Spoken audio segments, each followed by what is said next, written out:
నమస్కారం. N24 news వార్తలకు స్వాగతం. ముందుగా వార్తల్లోని ముఖ్యాంశాలు. శంకర్ గౌడ్ మృతి ప్రభుత్వ హత్యేనన్న బండి సంజయ్. కార్మికుల సమస్యలను పట్టించుకోలేదన్న ఘాటు విమర్శ. ఘటనపై రాష్ట్ర వ్యాప్తంగా తీవ్ర విషాదం వ్యక్తమవుతుందన్న వ్యాఖ్య. బాధ్యులపై కఠిన చర్యలు తీసుకోవాలని డిమాండ్. జగన్పై మంత్రి సంధ్యారాణి ఘాటు విమర్శలు. ఉత్తరాంధ్ర అభివృద్ధిని చూసి అసత్య ప్రచారమంటూ ఆరోపణ. గత పాలనలో అవినీతి దందాలతో విశాఖ నాశనమన్న వ్యాఖ్య. రాష్ట్ర అభివృద్ధిని అడ్డుకునే ప్రయత్నాలు సాగుతున్నాయన్న ఆరోపణ.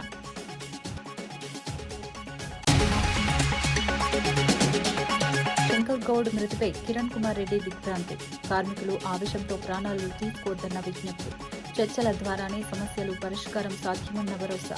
స్వార్థ ప్రయోజనాల కోసం రెచ్చగొట్టే వారిని నమ్మవద్దని సూచన. బెంగాల్ ఎన్నికల్లో బీజేపీ విజయం ఖాయమన్న అమిత్ షా. తొలి విడతలోనే 100కు పైగా సీట్లు వస్తాయన్న ధీమా. చొరబాటుదారుల సమస్యలను పరిష్కరిస్తామన్న హామీ. ఎన్నికల ఫలితాలు రాష్ట్ర రాజకీయాల్లో మార్పు తీసుకొస్తాయన్న వ్యాఖ్య. జగన్ పాలనపై సతీష్ కుమార్ సవాల్. సంక్షేమంలో ప్రస్తుత ప్రభుత్వం వెనుకబడి ఉందని విమర్శ. బీసీ, ఎస్సీ, ఎస్టీ అభివృద్ధిపై వైసీపీ కట్టుబాటు వ్యాఖ్య. రాష్ట్రంలో మళ్లీ వైసీపీకి మద్దతు పెరుగుతుందన్న ధీమా. ఆర్టీసీ ఉద్యోగి శంకర్ గౌడ్ మరణంపై కాంగ్రెస్ ఎంపీ చామల కిరణ్ కుమార్ రెడ్డి తీవ్ర దిగ్భ్రాంతి వ్యక్తం చేశారు. కార్మికులెవరూ అధైర్యపడి ప్రాణాలు తీసుకోవద్దని స్పష్టంగా సూచించారు. ప్రజాప్రభుత్వం ఎప్పుడూ చర్చలకు సిద్దంగా ఉంటుందని, సమస్యలను శాంతియుత మార్గంలో పరిష్కరించుకోవచ్చని భరోసా ఇచ్చారు. మంత్రి పొన్నం ప్రభాకర్ కూడా కార్మికుల సమస్యలపై సానుకూలంగా స్పందిస్తున్నారని తెలిపారు. కొందరు స్వార్థ ప్రయోజనాల కోసం కార్మికులను రెచ్చగొట్టే ప్రయత్నం చేస్తున్నారని ఆరోపించారు. అలాంటి ప్రచారాలను నమ్మకుండా సమ్మెను విరమించి చర్చల్లో పాల్గొనాలని కార్మికులను కోరారు. కుటుంబాలను దృష్టిలో ఉంచుకుని నిర్ణయాలు తీసుకోవాలని సూచించారు. ప్రభుత్వం కార్మికుల సంక్షేమానికి కట్టుబడి ఉందని మరోసారి స్పష్టం చేశారు. గత ప్రభుత్వాల మాదిరిగా నెలలు మాతో చర్చలు జరపరన్న ఆలోచనకు పోకండి. ఎవరు రెచ్చగొట్టినా రెచ్చిపోకండి. కొంతమంది స్వలాభాల కోసం పక్కవారి వీక్నెస్ ని చూసి, వారికి ఉన్నటువంటి కష్టాలను చూసి వాళ్ళని రెచ్చగొట్టే ప్రయత్నం చేస్తుంటారు. ఈ ప్రభుత్వం మీ అందరితో చర్చలు చేయడానికి సానుకూలంగా ఉంది. మీరందరూ కూడా ప్రభుత్వాన్ని నమ్మండి. పొన్నం ప్రభాకర్ గారు వీలైనంత మటుకు సమస్యలు పరిష్కారం చేస్తున్నామని చెప్పినా గానీ కొంత మిస్అండర్స్టాండింగ్ వల్ల ఇటువంటివి జరుగుతున్నాయి. ఎందుకంటే ప్రాణాలు చాలా ఇంపార్టెంట్. మన వెనుక మన కుటుంబ సభ్యులు, మన మీద డిపెండ్ అయిన వాళ్ళు చాలా మంది ఉంటారు. దయచేసి ఆర్టీసీ కార్మికులకు ఈ సమ్మె విరమించుకోవాలి. అలాగే చర్చలలో పాల్గొనాలి. మీ సమస్యలన్నీ పరిష్కారం చేస్తారని తెలియజేస్తున్నాను. ఆర్టీసీ డ్రైవర్ శంకర్ గౌడ్ మరణంపై కేంద్ర మంత్రి బండి సంజయ్ తీవ్రంగా స్పందించారు. ఈ ఘటన ముమ్మాటికి ప్రభుత్వ హత్యేనని ఘాటుగా విమర్శించారు.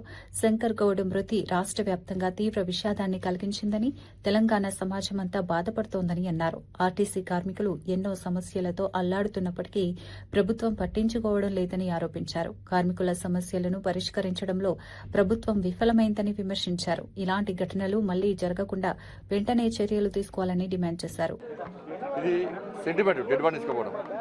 శంకర్ గౌడ్ అనే వ్యక్తికి ఇల్లు కూడా లేదు, సొంత ఇల్లు కాదని. అది వాళ్ళ చెల్లె వాళ్ళ ఇంట్లో, వాళ్ళ బిడ్డ ఇంట్లో ఉంటున్నాడు. అంటే ఒక ఆర్టీసీ కార్మికుని దుర్భరమైన జీవితానికి నిలువెత్తు నిదర్శనమే ఇలా శంకర్ గౌడ్. సొంత ఇల్లు లేకుండా వాళ్ళ బిడ్డ ఇంటికి డెడ్ బాడీ తీసుకొచ్చారు. వాళ్ళు ఓడుతున్న కోరిక ఏంది? 30 సంవత్సరాలు పనిచేసిండు ఆర్టీసీ డిపో దగ్గరికి. ఒక్కసారి బాడీ తీసుకొస్తే చాలా మంచిది అని చెప్పి వాళ్ళు కోరుతున్నారు. కుటుంబ సభ్యులు కోరుతున్నారు. ఆర్టీసీ డిపో పాకిస్తాన్ ఉందా, బంగ్లాదేశ్ ఉందా? తీసుకపోతే ఏమవుతుంది? వాళ్ళు ఏమంటున్నారు? నేను కూడా ఏమంటున్నా అంటే ఎవ్వరు రాకుండా ఆపే బాధ్యత నాది. మీరే తీసుకోబడి అంటే వాళ్ళ కుటుంబ సభ్యులు అంటున్నారు, సార్ ఎవ్వరు రాకుండా మేము ఆపుతాం. అంబులెన్స్లో మా కుటుంబ సభ్యులము ఇద్దరము, మీ పోలీసు వాళ్ళే ఒకటే అంబులెన్స్ పోయి ఒక 5 నిమిషాలు అటు ఉంచి తీసుకొద్దాం. ఎవ్వరు రాకుండా ఆపే బాధ్యత మాదని వాళ్ళు అంటున్నారు. నేను కూడా అందరిని ఆపుతాను, నేను ఎవ్వరిని పోకుండా ఆపుతా అని చెప్పి నేను కూడా అంటున్నాను. దీనికి ఇంత నిర్బంధమైందో అర్థమవుతలేదు నాకు. ఇంత నిర్బంధమైందో ఇప్పటికి అర్థమవుతలేదు నాకు. ఏది కారణం ఏంది? లా అండ్ ఆర్డర్ ప్రాబ్లం ప్రభుత్వమే కొన్ని తీసుకుంటున్నది.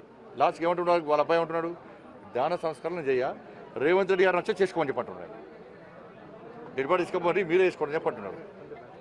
ఇష్యూను, సమస్యను పరిష్కరించే ప్రయత్నం చేయాలి.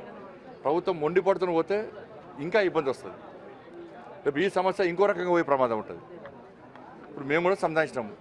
వాళ్ళ కుటుంబ సభ్యులు మా సెంటిమెంట్ దెబ్బతీద్దని చెప్పి వాళ్ళు ప్రభుత్వాన్ని కోరుతున్నారు. తప్పేముండదు అంటున్నా. అంటే మిగతా అందరికీ రూలు, ఆర్టీసీ కార్మిక ఒక రూలా? ఆర్టీసీ కార్మికులకి వాళ్ళకి సెంటిమెంట్ ఉండయి. ఏందల్ల పరిస్థితి? మీరు మేనిఫెస్టో డిమాండ్నే వాళ్ళు పరిష్కరించమంటున్నారు. 32 డిమాండ్ పక్క పెట్టన్నా. మీరు మేనిఫెస్టో పేజ్ నెంబర్ 28 అభయస్తం దానిలో ఉన్న 6 డిమాండ్లు మాత్రం పరిష్కరించండి, నేను ఒప్పిస్తా వాళ్ళని. మీరు 32 పక్క పెట్టిగా వాళ్ళు ఒప్పిస్తారండి. ఒకటి ఇప్పటికైనా ప్రభుత్వం దిగొచ్చి వాళ్ళ కుటుంబ సభ్యులను వాళ్ళ తీసుకోమని ఎవరు రాకుండా ఆపుతాం మేము. ఎవ్వరు రారు. వాళ్ళు వస్తే ఆర్టీసీ కార్మికులు వాళ్ళ సంగతి చెప్తారు. ఏ పార్టీ అని వచ్చి అక్కడ విధ్వంసం చేసే ప్రయత్నం చేస్తే ఆర్టీసీ కార్మికులు తిరగబడతారు వాళ్ళ మీద. నేను గ్యారంటీ ఇస్తున్నా. మేము కూడా ఎవరైనా రాము. ఒక్కసారి 5 నిమిషాలు తీసుకుపోయి వాళ్ళు రాత్రి నుంచి కుటుంబ సభ్యులు అందరు ఇబ్బంది పడుతున్నారు. ఒక 5 నిమిషాలు తీసుకుపోయి డెడ్ బాడీ నాడు తీసుకొస్తే చాలా మంచిది. వైఎస్సార్సీపీ అధినేత జగన్పై మంత్రి గుమ్మడి సంధ్యారాణి తీవ్ర విమర్శలు చేశారు. ఉత్తరాంధ్ర అభివృద్దిని చూసి ఓర్వలేక వైఎస్సార్సీపీ నేతలు అబద్దపు ప్రచారాలు చేస్తున్నారని మండిపడ్డారు. గతంలో కబ్జాలు, అవినీతి దందాలతో విశాఖను నాశనం చేసిన వారు ఇప్పుడు ప్రజల ముందు ముసలి కన్నీళ్లు కారుస్తున్నారని విమర్శించారు. అమ్మ అమరావతి ఆంధ్రప్రదేశ్పై ప్రేమలేని నాయకత్వాన్ని ప్రజలు తిరస్కరించారని అన్నారు. జగన్ రాజకీయాలు చేయాలంటే ముందు తన పార్టీని, తన ఇంటిని సరిచేసుకోవాలని హితవు పలికారు. రాష్ట్ర అభివృద్దిని అడ్డుకునే ప్రయత్నాలు ప్రజలు గమనిస్తున్నారని పేర్కొన్నారు. మెదక్ కలెక్టరేట్లో అన్వేష్ రెడ్డి ఆధ్వర్యంలో విత్తనాల సరఫరాపై సమీక్షా సమావేశం నిర్వహించారు. ఈ సమావేశంలో సీడ్ డీలర్లు, కోఆపరేటివ్ సొసైటీలు, ఎఫ్పీఓ ప్రతినిధులు పాల్గొన్నారు. ఖరీఫ్ సీజన్కు రైతులకు నాణ్యమైన విత్తనాలు అందించడం ప్రభుత్వ లక్ష్యమని ఖరీఫ్ సీజన్కు రైతులకు నాణ్యమైన విత్తనాలు అందించడం ప్రభుత్వ ప్రధాన లక్ష్యమని అధికారులు తెలిపారు. జిల్లాలో ఎలాంటి విత్తనాల కొరత లేకుండా చర్యలు తీసుకుంటామని హామీ ఇచ్చారు. జీలుగా, జనుము వంటి గ్రీన్ మాన్యూర్ విత్తనాలను కూడా సమయానికి అందించనున్నట్లు వెల్లడించారు. రైతుల ఉత్పాదకత పెంచేందుకు అవసరమైన అన్ని చర్యలు తీసుకుంటామని పేర్కొన్నారు. సరఫరా వ్యవస్థను బలోపేతం చేయడంపై సమావేశంలో చర్చించారు.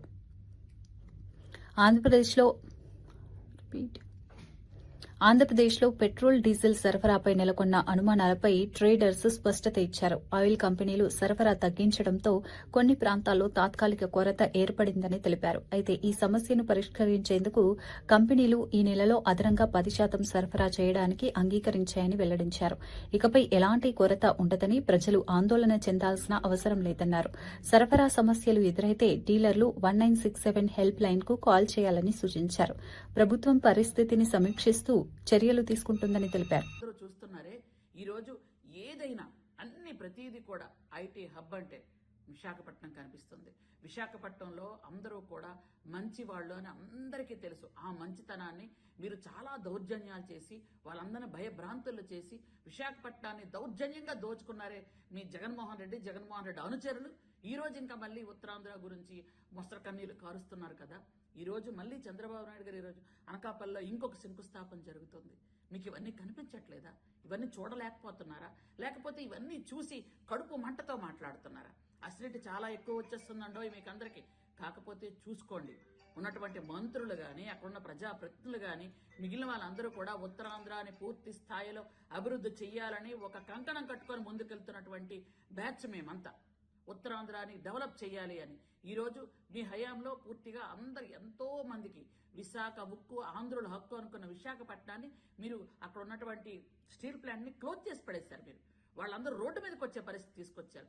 ఈరోజు మోడీ గారి సహాయంతో ఈరోజు మనం చక్కగా స్టీల్ ప్లాంట్ ఈరోజు పనిచేస్తుంది అంటే, లాభాల బాటలోకి వెళ్తుంది అంటే ఎవరి వల్ల? మా చంద్రబాబు నాయుడు గారి వల్ల కాదా? ఈరోజు మీరు మళ్ళీ మాట్లాడుతున్నారే సిగ్గు లేకుండా. ఎలా మాట్లాడుతున్నారు? ఏ విధంగా మాట్లాడుతున్నారు? మీకు ఏవైనా రాజకీయం చెయ్యాలి అనుకుంటే మీ ఇంట్లో రాజకీయం చేసుకోండి, మీ పార్టీలో రాజకీయం చేసుకోండి. ఎందుకనంటే ఈరోజు మీ పార్టీ కేడర్ కానీ, మీ నాయకులు కానీ ఏం చేయాలో అర్థం కాని పరిస్థితిలో ఉన్నారు. ఎందుకంటే సొంత చెల్లె, అన్నని బండబూతులు రోజు తిడుతుంది. బయట చూసుకోండి వెళ్ళి.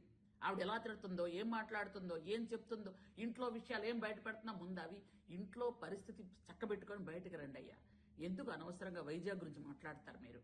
కాబట్టి మళ్ళీ చెప్తున్నా, అభివృద్ధి అంటే చంద్రబాబు నాయుడు గారు, సంక్షేమం అంటే చంద్రబాబు నాయుడు గారు. కడప జిల్లా బద్వేల్ పట్టణంలో డాక్టర్ బిఆర్ అంబేద్కర్ విగ్రహ ఆవిష్కరణ కార్యక్రమం ఘనంగా జరిగింది. ఈ కార్యక్రమంలో MP YS Avinash Reddy, MLA Sudha, MLC Govinda Reddy సహా పలువురు నాయకులు పాల్గొన్నారు.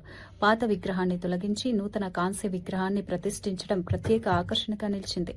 ఈ సందర్భంగా అవినాష్ రెడ్డి మాట్లాడుతూ అంబేద్కర్ సమానత్వానికి ప్రతీకగా నిలిచిన మహానేత అని అన్నారు. ఆయన రచించిన రాజ్యాంగం దేశానికి మార్గదర్శిగా ఉందని గుర్తు చేశారు. ప్రతి పౌరుడు అంబేద్కర్ ఆశయాలను పాటించాలని పిలుపునిచ్చారు. కార్యక్రమంలో పెద్ద సంఖ్యలో దళిత సంఘాలు, ప్రజా సంఘాల నాయకులు పాల్గొన్నారు.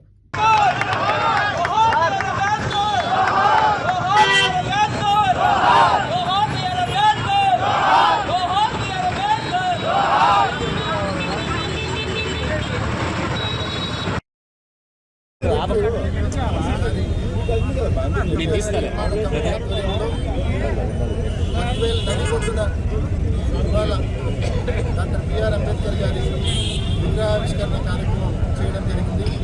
నిజంగా అందరం కూడా నాతో పాటు ఈ స్థానిక ఎమ్మెల్యే డాక్టర్ సుధమ్మ గారు, ఎమ్మెల్సీ గోవిందరెడ్డి గారు, అదేవిధంగా విగ్రహ నిర్మాణ కమిటీ సభ్యులు, చంద్రాయణ సభ్యులందరూ, అదేవిధంగా స్థానికంగా ఉన్న వైసీపీ నాయకులు, ప్రజలు అందరి సమక్షంలో ఎంతో ఘనంగా ఇవాళ డాక్టర్ బిఆర్ అంబేద్కర్ గారి విగ్రహావిష్కరణ చేయడం జరిగింది.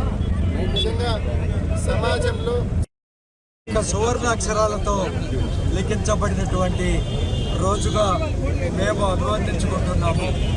ఎందుకంటే ఒక బిఆర్ అంబేద్కర్ గారు ఏ విధంగా సమాజంలో మరి ముఖ్యంగా నిమ్న జాతులకు, దళిత వర్గాలకు ఆయన రాజకీయంగానే కాకుండా సామాజికంగా మరి భారతదేశంలో ముందుకు తీసుకుపోవడానికి ఆయన ప్రజాస్వామ్యబద్ధంగా రచించినటువంటి రాజ్యాంగం ఏ విధంగా దళితులను ఎక్కడ కూడా మరి ఒక కమ్యూనిజమో, ఒక నియంత పరిపాలన లేకుండా మరి ఈ 70 సంవత్సరాల మరి ఈ మన సుదీర్ఘమైనటువంటి భారతదేశ చరిత్రలో ముందుకు తీసుకెళ్తున్నాము అంటే ఆనాడు డాక్టర్ అంబేద్కర్ గారి మరి దూరదృష్టి. కాబట్టి సమాజంలో ఈనాడు సుఖశాంతులతో అందరూ కూడా అన్ని వర్గాలు. పశ్చిమ బెంగాల్ ఎన్నికలపై కేంద్ర మంత్రి అమిత్ షా కీలక వ్యాఖ్యలు చేశారు. తొలి విడత పోలింగ్లో బీజేపీ 110కి పైగా స్థానాల్లో విజయం సాధిస్తుందని ధీమా వ్యక్తం చేశారు. బెంగాల్ ప్రజలు భయం నుంచి భరోసా వైపు అడుగులు వేస్తున్నారని పేర్కొన్నారు. మమతా బెనర్జీ ప్రచారాలను తిప్పికొట్టిన ఆయన రాష్ట్రానికి స్థానికుడే ముఖ్యమంత్రి అవుతాడని స్పష్టం చేశారు. చొరబాటుదారుల సమస్యను పరిష్కరించేందుకు బీజేపీ కట్టుబడి ఉందని తెలిపారు. ప్రశాంతంగా పోలింగ్ జరగడం బీజేపీకి అనుకూల సంకేతమే అని అన్నారు. ఎన్నికల ఫలితాలు రాష్ట్ర రాజకీయాల్లో మార్పుకు నాంది పలుకుతాయని విశ్వాసం వ్యక్తం చేశారు. का जो प्रतिशत सामने आया है वो पूरे देश के लोकतंत्र में भरोसा करने वाले लोगों का उत्साह बढ़ाने वाला है. मैं सबसे पहले तो प्रथम चरण में वोट डालने वाले सभी बंगाल के मतदाताओं का बहुत बहुत अभिनंदन करना चाहता हूं और धन्यवाद भी करना चाहता हूं कि आप भय से भरोसे की ओर की एक यात्रा को बहुत अच्छे तरीके से शुरू किए हैं और दूसरे चरण के मतदाता भी భయ से భరోసే की यात्रा को आगे. టీసీ డ్రైవర్ శంకర్ గౌడ్ మృతిపై మాజీ మంత్రి ఎర్రబెల్లి దయాకర్ రావు తీవ్ర ఆగ్రహం వ్యక్తం చేశారు. మృతదేహానికి నివాళులు అర్పించేందుకు కూడా అవకాశం ఇవ్వడం లేదని పోలీసులపై ఆరోపించారు. హౌస్ అరెస్టులతో తమను అడ్డుకుంటున్నారని మండిపడ్డారు. కార్మికుల హామీలు నెరవేర్చినప్పుడే శంకర్ గౌడ్ ఆత్మకు శాంతి లభిస్తుందని పేర్కొన్నారు. కుటుంబానికి ₹1 కోటి పరిహారం, ప్రభుత్వ ఉద్యోగం వెంటనే ఇవ్వాలని డిమాండ్ చేశారు. కార్మికుల సమస్యలను నిర్లక్ష్యం చేయడం వల్లే ఈ పరిస్థితి వచ్చిందని విమర్శించారు. ప్రభుత్వం వెంటనే స్పందించి న్యాయం చేయాలని కోరారు. మీరు హైదరాబాద్ తీసుకుపోమని మంచి హాస్పిటల్ జాయిన్ చేయను. ఈ హాస్పిటల్ జాయిన్ చేయక ముందే, ఆయన చనిపోక ముందే ప్రభుత్వం మీరైతే ఎలక్షన్ల ముందు ఏ అయితే డిమాండ్లకు మీరు హామీ ఇచ్చారో హామీని నెరవేర్చేటట్టు మీరు ప్రకటించండి. ఆయన ఆత్మశాంతి అన్న గుర్తుంది, లేకపోతే ఆయన బతికేందుకు అవకాశం ఉంటుంది అని కూడా నేను అక్కడ రిక్వెస్ట్ చేశాను. అయినా కూడా పొన్నం ప్రభాకర్ పట్టించుకోలేదు, రేవంత్ రెడ్డి గారు పట్టించుకోలేదు, వాళ్ళ మంత్రులు, ఎమ్మెల్యేలు కూడా ఎవరు కూడా పట్టించుకోలేదు. వచ్చి ధైర్యం చెప్పే పరిస్థితి కూడా లేదు. ఆయన మాట్లాడుతున్నాడు. నేను పోయినప్పుడు క్లియర్గా నేను దయాకర్ రావుని వచ్చిన వరకే లేచి కూర్చున్నాడు. కూర్చొని నమస్కారం పెట్టి ఎందుకు తొందరపడ్డావా, అది ఇది అంటే లేదు, మా కార్మికుల ఇబ్బంది పడుతున్నారు, నేను వాళ్ళ కోసం ఎంతైనా త్యాగం చేస్తాను అంటే ఆయన తృప్తిగా ఉంటుంది. దయచేసి అయినా ఇప్పటికీ మీరు నిన్న క్యాబినెట్లో కూర్చున్నారు, క్యాబినెట్లో కూర్చున్నప్పుడు మీరు డిక్లేర్ చేయవచ్చు ఉండే, మీరు హామీలన్నీ మీ ఎలక్షన్ల ముందు హామీలు ఇచ్చినవన్నీ నెరవేరుస్తాం, ఆర్టీసీ కార్మికులకు ఏమేమి ఇచ్చినా అవి నెరవేరుస్తామని చెప్తే అయిపోతుంది. 3 ఏళ్ళు అయిపోయింది, వాళ్ళు గోస పడుతున్నారు, మళ్ళీ ఆర్టీసీ మొత్తం లాస్లో పోయింది. మీరు దీనికోసం ఎన్నడూ కూడా పట్టించుకునే పరిస్థితి లేదు. ఎప్పటికీ స్టేట్మెంట్లు ఇస్తూ ఉంటాం, అడ్డమైన స్టేట్మెంట్లు ఇస్తున్నాం. కాళేశ్వరం 3 ఏళ్ల బట్టి గడిపినాం, కాళేశ్వరం మీద రాజకీయం చేసినాం. ఇప్పటికైనా నీకు బుద్ధి రాలేదు? ఆల్రెడీ హైకోర్టు క్లియర్గా చెప్పేసారు, చిన్న తప్పు జరగలేదు, కేసీఆర్ను హరీశ్రావు జోలికి పోవద్దు, దాని గురించి క్లారిటీగా చెప్పింది. ఇంత మంచిగా చెప్పిన కోర్టు నీకు ఇప్పటికైనా బుద్ధి వస్తలేదు. దయచేసి నేను రిక్వెస్ట్ చేస్తున్నా, మొత్తం మీరు కార్మికులను ఇప్పుడు పాపం వాళ్ళు ఆర్టీసీ డ్రైవర్లు, కాంట్రాక్టర్లు, యూనియన్ వాళ్ళంతా కలిసి ఆర్టీసీ డిపో ముందర పెట్టి ధర్నా చేసి, ధర్నా కూడా ఏం చేస్తామని అంటలేదు. ఆర్టీసీ డ్రైవర్ శంకర్ గౌడ్ ఆత్మహత్య నేపథ్యంలో ప్రభుత్వం ఆయన కుటుంబానికి సహాయం ప్రకటించింది. 10 లక్షల పరిహారం అందజేయడంతో పాటు కుటుంబ సభ్యుల్లో ఒకరికి ఆర్టీసీలో ఉద్యోగం ఇవ్వనున్నట్లు వెల్లడించింది. స్థానిక ఆర్డీఓ ఉమారాణి మృతదేహానికి నివాళులర్పించిన అనంతరం ఈ ప్రకటన చేశారు. అదనంగా నర్సంపేట ఎమ్మెల్యే దొంతి మాధవరెడ్డి వ్యక్తిగతంగా 5 లక్షల ఆర్థిక సాయం ప్రకటించారు. ఈ ఘటన రాష్ట వ్యాప్తంగా చర్చనీయాంశంగా మారింది. కార్మికుల సమస్యల పరిష్కారంపై ప్రభుత్వం చర్యలు తీసుకుంటుందని తెలిపింది. ఆర్టీసీ డ్రైవర్ శంకర్ గౌడ్ ఆత్మహత్యను బీఆర్ఎస్ నాయకుడు ఆర్ఎస్ ప్రవీణ్ కుమార్ తీవ్రంగా ఖండించారు. ఇది ప్రభుత్వ వైఫల్యమేనని ఆరోపించారు. కార్మికులు రాజ్యాంగబద్దంగా నోటీసులు ఇచ్చి చర్చల తర్వాతే సమ్మెకు దిగారని పేర్కొన్నారు. అయినప్పటికీ పోలీసుల ద్వారా ఒత్తిడి తెచ్చి సమ్మెను అణిచివేయాలని ప్రయత్నించడం తప్పని విమర్శించారు. టెంట్ హౌస్ ఇవ్వకూడదన్న పోలీసుల నోటీసు భయానకమని అన్నారు. కార్మికుల సమస్యలను అర్థం చేసుకుని వెంటనే పరిష్కరించాలని ప్రభుత్వాన్ని డిమాండ్ చేశారు. తెలియజేస్తున్నారు. అది నేను వాళ్ళ కుటుంబ సభ్యులకు కూడా తెలియజేయడం. వాళ్ళు దానికి సమ్మతంగానే ఉన్నట్టు కనిపించింది.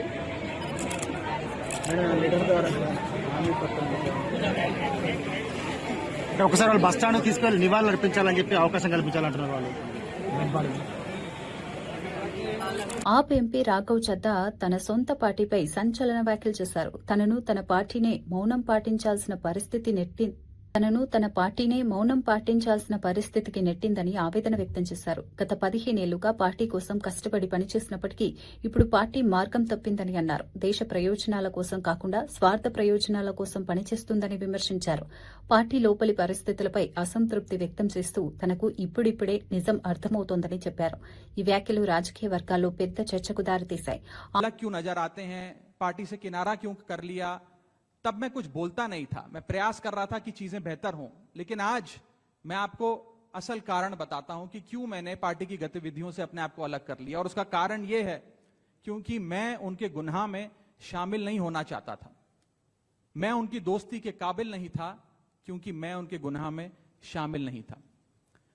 आज हम एक ऐसे मोड़ पर खड़े हैं कि हमारे पास सिर्फ 2 ही ऑप्शंस थे, 2 विकल्प थे। या तो हम राजनीति छोड़ दें और पिछले 15-16 साल जो हमने सार्वजनिक जीवन में काम किया उसे त्याग दें, या फिर हम अपने अनुभव को, अपनी स्किल्स को, अपनी पूरी ऊर्जा और एनर्जी को लेकर पॉजिटिव पॉलिटिक्स करें।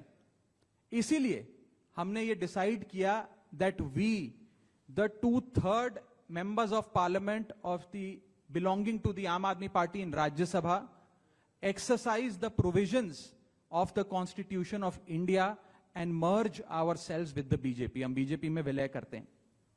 पिछले 12 सालों में భారతీయ జనతా పార్టీకి కేంద్రకి ఆర్టీసీ డ్రైవర్ శంకర్ గౌడ్ ఆత్మహత్యపై కాంగ్రెస్ మాజీ ఎంపీ వి హనుమంతరావు స్పందించారు. ఈ ఘటన ఎంతో బాధాకరమని పేర్కొన్నారు. గతంలో కూడా ఆర్టీసీ కార్మికుల సమస్యల కోసం తాను పోరాడిన విషయాన్ని గుర్తు చేశారు. ముఖ్యమంత్రి రేవంత్ రెడ్డి, పొన్నం ప్రభాకర్ వెంటనే స్పందించి కార్మికుల సమస్యలను పరిష్కరించాలని విజ్ఞప్తి చేశారు. ఎన్నికల ముందు ఇచ్చిన హామీలను అమలు చేయాలని కోరారు. కార్మికులు తీవ్ర ఇబ్బందులు ఎదుర్కొంటున్నారని, ప్రభుత్వం ఆలస్యం చేయకుండా చర్యలు తీసుకోవాలని అన్నారు. ఈ అంశంపై అన్ని వర్గాలు కలిసి పరిష్కారం కనుగొనాలని సూచించారు. ఆర్టీసీ కార్మికులకు అన్యాయం జరుగుతుందని ఆ రోజులలో కాంగ్రెస్ తరఫున నేను అన్ని డిపోలు తిరగడం జరిగింది. వాళ్ళ వెనుకాల ఉండి వాళ్ళకి న్యాయం గురించి పోరాటం చేశాం.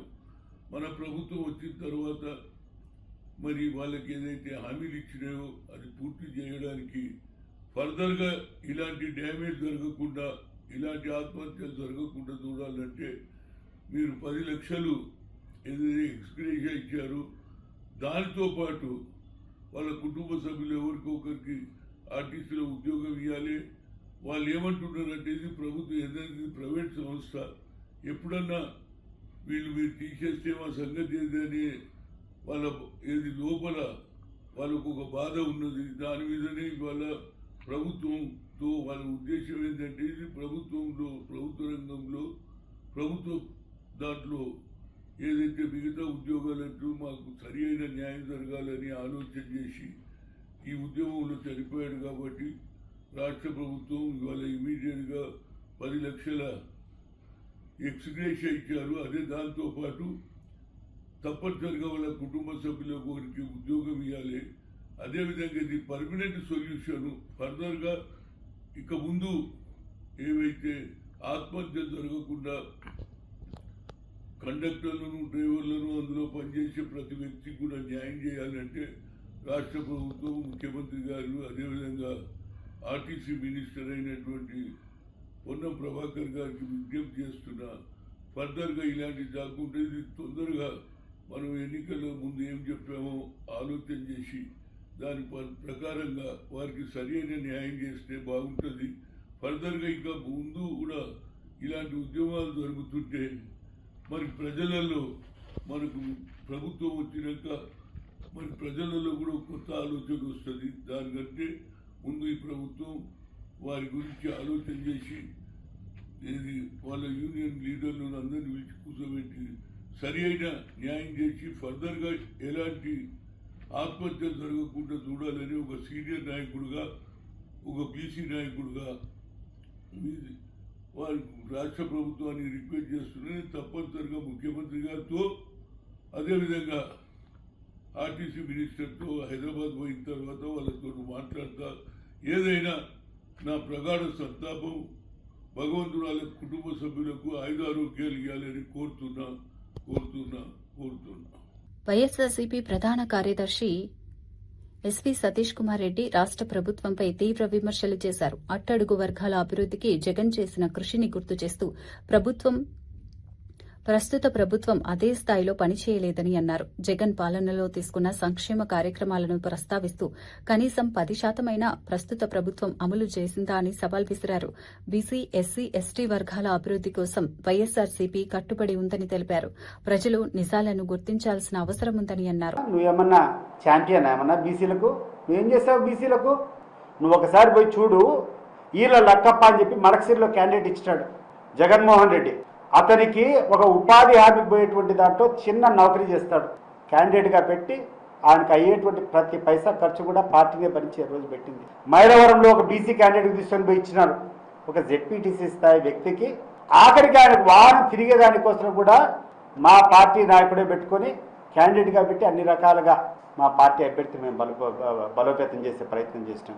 విజయవాడ అర్బన్లో ఒక మైనారిటీ అభ్యర్థికి, చిన్న స్థాయి అభ్యర్థి అయినా వీళ్ళకందరికీ కూడా, ఎందుకంటే అట్టడుగునేటువంటి వాళ్ళకు ఆర్థికంగా సరిగ్గా లేకుండా ఉన్నాయి, మనం ఒక మంచి సంకేతం ఇవ్వాలా, వీళ్ళందరినీ పైకి తీసుకొని రావాలా, ఆర్థికంగా రాజకీయంగా పైకి తీసుకొని రావాలని చెప్పి ఆర్థిక వనరులు అనేటువంటి అంశాన్ని పక్కన పెట్టి మా పార్టీ నాయకుడు మా ఖర్చులతో కూర్చొని క్యాండిడేట్ పెట్టేటువంటి ఘనత మాకుందా నీకుందమ్మా. బీసీలు చంపిన వాళ్ళు బీసీనే, చనిపోయిన ఆయన బీసీనే. వాళ్ళకు చిన్న ఘర్షణ జరిగిపోతే బీసీలను చంపినామా మేము? ఏమన్నా మీకు ఏమన్నా తెలియని మాట్లాడు. వార్తలు ముగించే ముందు ముఖ్యాంశాలు మరోసారి. శంకర్ గౌడ్ మృతి ప్రభుత్వ హత్యేనన్న బండి సంజయ్. కార్మికుల సమస్యలను పట్టించుకోలేదన్న ఘాటు విమర్శ. ఘటనపై రాష్ట్ర వ్యాప్తంగా తీవ్ర విషాదం వ్యక్తమవుతుందన్న వ్యాఖ్య. బాధ్యులపై కఠిన చర్యలు తీసుకోవాలని డిమాండ్.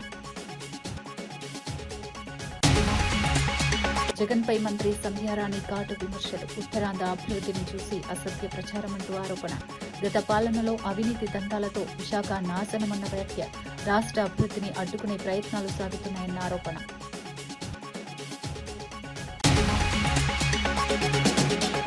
శంకర్ గౌడ్ గౌడ్ మృతిపై కిరణ్ కుమార్ రెడ్డి దిగ్భ్రాంతి.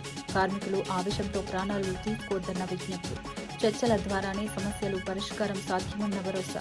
స్వార్థ ప్రయోజనాల కోసం రెచ్చగొట్టే వారిని నమ్మవద్దని సూచన. బెంగాల్ ఎన్నికల్లో బీజేపీ విజయం ఖాయమన్న అమిత్ షా. తొలి విడతలోనే 100కు పైగా సీట్లు వస్తాయన్న ధీమా. చొరబాటుదారుల సమస్యలను పరిష్కరిస్తామన్న హామీ. ఎన్నికల ఫలితాలు రాష్ట్ర రాజకీయాల్లో మార్పు తీసుకొస్తాయన్న వ్యాఖ్య. జగన్ పాలనపై సతీష్ కుమార్ సవాల్. సంక్షేమంలో ప్రస్తుత ప్రభుత్వం వెనుకబడి ఉందని విమర్శ. బీసీ, ఎస్సీ, ఎస్టీ అభివృద్ధిపై వైసీపీ కట్టుబాటు వ్యాఖ్య. రాష్ట్రంలో మళ్లీ వైసీపీకి మద్దతు పెరుగుతుందన్న ధీమా. మరో బులెటిన్లో మళ్లీ కలుద్దాం. నమస్కారం.